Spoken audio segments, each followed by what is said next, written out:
Hi everyone. So this is the next part of Short Series 3.0. इसका ये 5th part है. I am sure कि आपने पुराने जो पार्ट्स हैं वो देख लिए होंगे.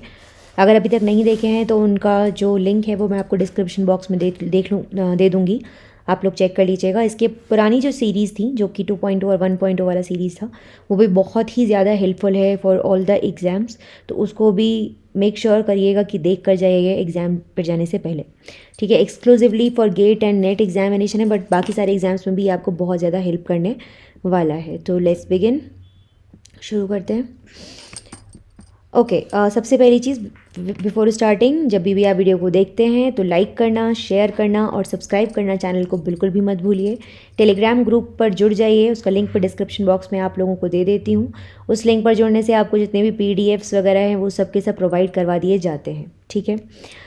शुरू करते हैं. सबसे पहले द यूकैरियोटिक DNA पॉलीमेरेजेस के साथ. आपको यहाँ पे इनका नाम दिया है और उनका फंक्शन मेंशन किया हुआ है. ये आपको बताना है. ठीक है. अब देखिए इंपॉर्टेंट बात यहाँ पे क्या है, क्यों ये वाला स्लाइड मैंने रखा है यहाँ पे, क्योंकि बहुत फ्रीक्वेंटली जो DNA पॉलीमेरेज एंजाइम है उस या एंजाइम्स इन जनरल अगर मैं बात करूँ तो उनके क्वेश्चंस बड़े फ्रीक्वेंटली आपसे पूछे जाते हैं.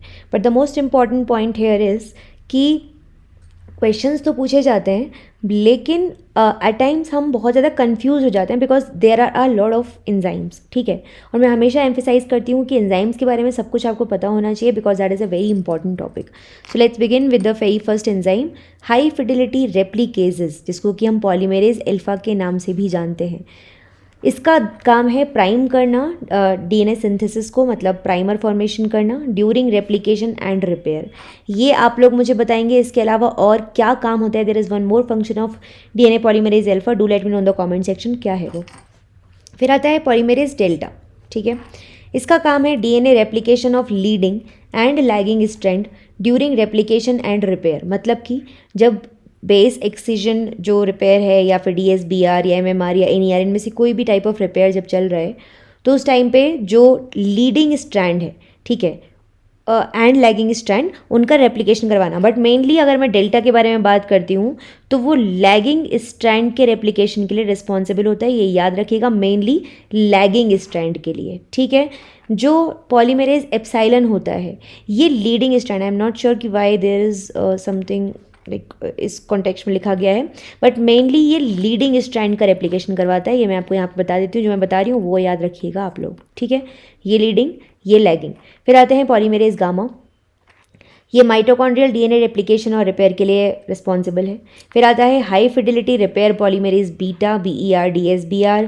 फिर उसके अलावा बहुत सारे पॉलीमेरेज आप देख सकते हैं यहाँ पे, उनके नाम के साथ में मेंशन किया गया है और उनके क्या क्या काम है ये भी मेंशन किया गया है. जैसे कि Rev 1 आप यहाँ देख सकते हो, ए बेसिक साइट सिंथेसिस वगैरह हो गया. ठीक है. न्यू के बारे में बता दिया, cross link repair, translational DNA synthesis, polymerase lambda, ठीक है, कप्पा, आयोटा, एट्सेट्रा एट्सेट्रा. तो इसको एक बार पढ़ लीजिएगा एंड मेक श्योर कि ये याद कर लें आप लोग. ठीक है. Specially alpha, delta, epsilon. ठीक है. इनको तो 100% याद रखना है. अल्फा प्राइमर फॉर्मेशन का काम होता है. एक और काम आपको बताना है, मैं नेक्स्ट वीडियो में इसका आंसर बता दूंगी. Delta epsilon, delta for lagging strand synthesis and epsilon for leading strand synthesis. Let's move on to the next slide. यहाँ पे हमको इकोलाई के सिग्मा फैक्टर्स के बारे में बताया हुआ है. बहुत फ्रीक्वेंटली ये क्वेश्चन आपसे सेक्शन B में पूछा जाता है. सिग्मा फैक्टर मेंशन किए जाते हैं या फिर आपको बोला जाता है कि टारगेट जीन्स कौन सा को उससे रिलेटेड जो सिग्मा फैक्टर है वो कौन सा है. सबसे ज़्यादा पूछे जाने वाला जो है वो है सिग्मा 70 और सिग्मा 32. ठीक है. सिग्मा 70 अगर आप यहाँ देखेंगे तो जनरल हाउस कीपिंग जीन्स से रिलेटेड है. Inducer normal requirements during exponential growth. फिर आता है सिग्मा 32, ये heat shock and other stresses में देखा गया है. Unfolded proteins in the cytoplasm. Target genes कौन है? हीट शॉक प्रोटीन है, chaperone proteins and proteases that fold और degrade damaged proteins.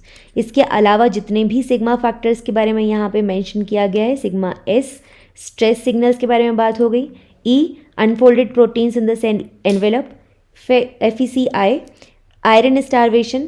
Sigma 54 nitrogen starvation. पूछे जा चुके हैं ये वाला, आई थिंक शायद कभी ये वाला भी, if I am not wrong, ये वाला एंड ये वाला तो फॉर श्योर पूछा गया है. दो बहुत ही ज़्यादा इंपॉर्टेंट ये वाले हैं. ठीक है. तो इतना ही रखते हैं इस पर्टिकुलर वीडियो में। नेक्स्ट वीडियो में मैं आप लोगों से मिलूंगी with some more crux sort of information. I hope आप लोग इसको पढ़ रहे हो, बिल्कुल भी छोड़ना नहीं इन चीज़ों को, ये बहुत इंपॉर्टेंट है और मैं इसका एक कंपाइलेशन आप लोगों को वेरी सून देने वाली हूँ। Take care everyone, see you in the next video, bye bye.